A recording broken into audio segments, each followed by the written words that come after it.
Well, now, of course, the big question is what makes you different than other business coaches? Because there are now so many business coaches out there, and people don't always know the difference between a business coach and a life coach. And it sounds like you might throw a little bit of life coaching in there as well. So tell us a little bit about why you're different. Yeah, it's interesting because everything is life. You know, Business is part of life. It's not like you can't compartmentalize like that. So, what makes me different, I find, is there are people who strictly just do the one little tiny niche, and I completely understand that. But for me, I'm more concerned about creating a sustainable life for people. So it's not just on understanding the best marketing strategy. It's really what do you want your life to look like? And then to, as I said before, the reverse engineering and work backwards.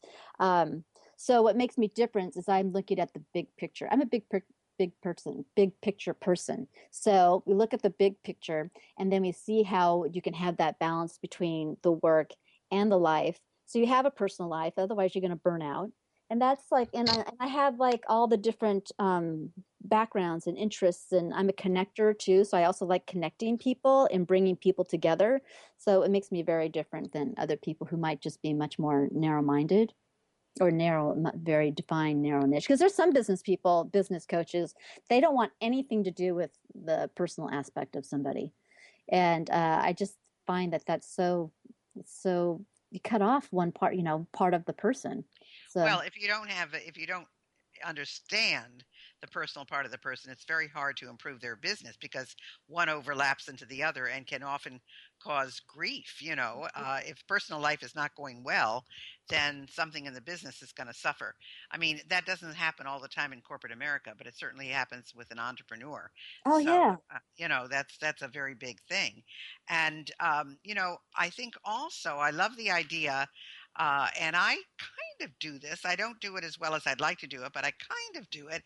And that's the blocks of time. In hmm other words, having a day for writing or having a day or even 3 hours for a particular task or project. And again, you talking about time of day because we all do have a biological time clock. And so it's a matter of, doing your best tasks at your worst time and your worst tasks at your best time. So it's, I think, a combination of that as well. So, do you have any upcoming programs that our listeners should know about? yeah. Actually, I have a free online event. It's going to run January 25th to the 29th. It's called Build Better Habits Now, where experts will reveal their best habit building secrets so hectic entrepreneurs can create extraordinary results with more inner calm, joy, and energy. So each interview will be free for the first 48 hours. And people can go to betterhabitsummit.com and register for it. So it'll be at the end of January. So, better, is it habit or habits? It's just one habit. So One, better habit habit.com. summit dot Betterhabitsummit.com. com. Fantastic. That's great. So now, how do people reach you? I mean, what is your website? Oh, How can they get a hold of you? so it's www.joyprosperitycoaching.com. And it's just like the words joyprosperitycoaching.com. Fantastic. Well, now, um, what was your, because this is a show for women in business, Mm-hmm. what was it that you did or didn't do that encouraged you to start your own business? Well, like I mentioned earlier, it's like I've always had the entrepreneur spirit, even when I was a kid. That's what's been interesting for me. It's like all the things that who you are as a child, like you see, oh, like that's what it was, as you get older. Like I've always had that entrepreneurial spirit. So for me, I've always liked creating and doing my own thing, creating my own work. I'm somebody who sees the big picture, and I'm also the person who will get things done. So, which apparently is very unusual because there's a lot of people who are big thinkers, but then they don't get anything done. So I have that combination again of the business mind and the creative, and I'm able to get things done. Well, So, that's probably one of the most important things that you said so far. I mean, everything's been important, but I'll tell you, if nobody implements, if they don't take action, nothing happens. hmm And there's a lot of people that learn things. I mean, they are great book learners, but hmm they don't put it to work and hmm they don't take action. And I would think that you would find that in some of your coaching clients. And hmm and what do when you say, "Oh, it's so frustrating because they're not doing the things that we talked about"? Yeah, that's a huge thing because a lot of like with coaching is dealing with people's fears.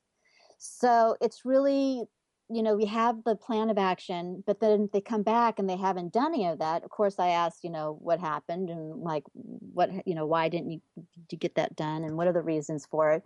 And we really just work through it and really identify like, what do you need? What do you need to think, feel, and behave in order to achieve that? And that's where you really break it down because a lot of it is just it's based on fear, and so they need to change that mind shift that they can do something, and change the perspective, and just kind of move through it. And I am there with them the whole time, so it's not like they're ever alone. If they need me to say, hey, you can do it, or they'll do take a chance on something, and then they'll text me or something, hey, I did it, and they just can get congratulations. But Maybe, that's you really, just start giving out gold stars like they I did know. in kindergarten and first grade. Oh, you did this, you get a gold star. you know. Yeah. But that's why I always go back to, when I did that exercise at Yale, it's like, look at people who are successful. How do you think they think, feel, and behave? And really look at like if somebody was like a Steve Jobs or whatever, like how do you think he thinks? Like he has come to the point where he believes that he is owed, a certain amount of money, or he is owed something, or, there's a certain belief that really successful people have. And so how do you step into that? And you get there a little bit at a time. Some people will take the giant leap, and then other people really need to just make one little adjustment at a time. And you start becoming more and more competent, and you feel more competent. And, next thing you know, if you just keep plugging away, you're going to be reaching that next level. Well, I agree with you. I think that it's sometimes very difficult to get people to what do they say? Getting cats, herding cats. It's hmm awfully hard to get them to do the things that you are talking about. Now, let me ask you this, because I'm sure our listeners are interested in this as well. Are your coaching sessions once a week? Are they once every other week? Once a month? How do you do that? And do you have group coaching or one-on-one coaching, or what kind of programs do you have? Yeah, so it really depends on the person because some people want the weekly. Other people, if they're trying, especially if they're transitioning from a regular job and then have their side job once a week, can be a little overwhelming. So we'll talk like every other week for around an hour. I do group coaching. I'm moving towards from a lot of one-on-one coaching, and I'm moving towards the online group programs. I'm going to have a program starting in the spring called Get Lifetime Customers Now. So that's going to be an online group program. So people can always go to my website, and in the spring that will be offered. So that will help people develop relationships with their possible clients and possible customers, and creating lifetime customers out of them to keep them coming back. So I do a lot of. I'm getting more and more into the group coaching.